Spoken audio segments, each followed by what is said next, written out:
Hello everyone, welcome to the Scroll Ensemble Improvisation channel. I'm Robert.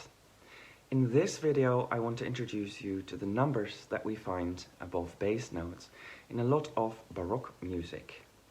We often call them figures. What are they for and what do they and the other symbols used mean? Let's look at a piece of music. Here you can see a piece for recorder and Basso Continuo. The top line is the melody for the recorder, and below it you see the bass line notated. Now this might seem very empty, but there are also numbers or figures, and these show you what else you could play, for instance, in the right hand of a keyboard instrument. In this case, because of my computer program, the numbers are below, but very often in Baroque music we'll find them above the bass notes.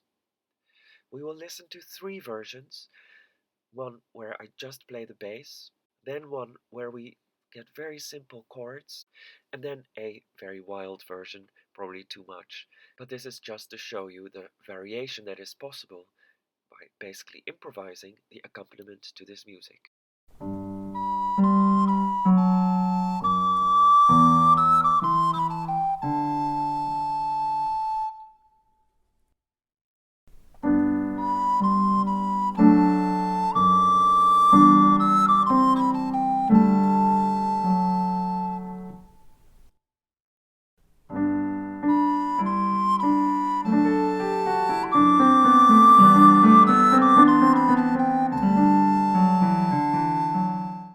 In this video, you can start practicing these figures from scratch. No prior knowledge is needed to start. We will start with only one bass note and one figure, one number at a time. And there are even different levels, so you can get better. At the beginning, it's literally just matching numbers, and then it gets a little bit harder. There are quite a few in-depth texts and videos about figures, so this will just be a short introduction for those who are new to them. I will make a playlist with some useful videos to get more deeply into the topic. Figures were used especially in the 17th and 18th century. Its use was so typical and so universal for this time that some call this period the age of the figured bass. The figures were mostly used and written in the bass part above the notes and functioned a bit like the chord symbols in jazz music. In a way, they were a shorthand to make making music easier. Keyboard instruments, strummed instruments like harp or guitar, and even bass instruments like the cello would use them to improvise accompaniments in ensemble and orchestral music. Agazzari even talks about violins and flutes and all kinds of other instruments as possible instruments to play from figures in accompaniments. All the instruments playing the bass part and improvising the accompaniment from the figures are called the Basso Continuo group together, and the part itself was often referred to as the Basso Continuo as well, or even just Continuo for short. One could improvise accompaniments in simple chordal textures, but also very complex counterpoints, all kinds of beautiful ornaments and reactions to the written other parts, depending on the instrument, what the music needed, and the experience and abilities of the performer. Basses with figures were also used to teach solo improvisation, for example in the Partimento method in the conservatories in Naples.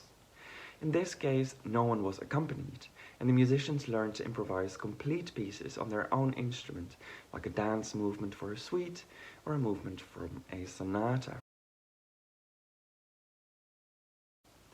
The numbers or figures indicate what interval you can play above the bass.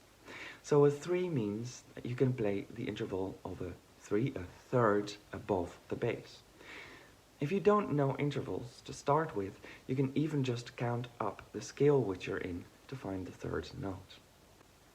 Of course, there can also be other notes in the bass than the G, like maybe the B.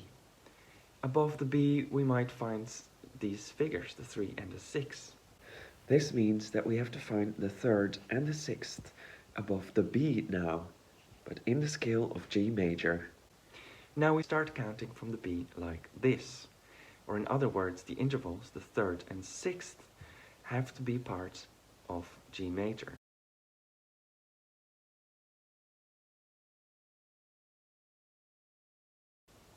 If the composer would like to have a B flat in the accompaniment, they could indicate that by using a flat beside the 3, or even leave out the 3 entirely and just write the flat.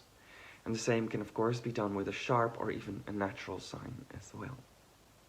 An interesting feature is that the figures are not literal, so the 3 does not have to be an exact third above the bass. It could also be a few octaves higher, like a tenth or even more. And if it says 3-5, it doesn't necessarily mean that 3 should be lower than the 5. You could switch them around and even still add the bass note higher up in your right hand. When no figures are written, the implication is that you can go ahead and use the standard intervals, which in fact are the same 3 and 5 we were just talking about. In fact, composers rarely wrote literally all the figures that you could use. Some figures imply that one should play others as well. For example, you can almost always add a 3 when you see the 5, 6, 7, 8 or 9 figures. Finally, it is important to know that different styles and even different composers within the same style and period may use figures in different ways, which in turn might mean different things for the accompaniments. But that's for later. Let's get to the practical side of things, either in 440 or 415. Let me know if you have any questions in the comments. Don't forget to subscribe and like if that suits your fancy, and let us know what else you'd like to learn about.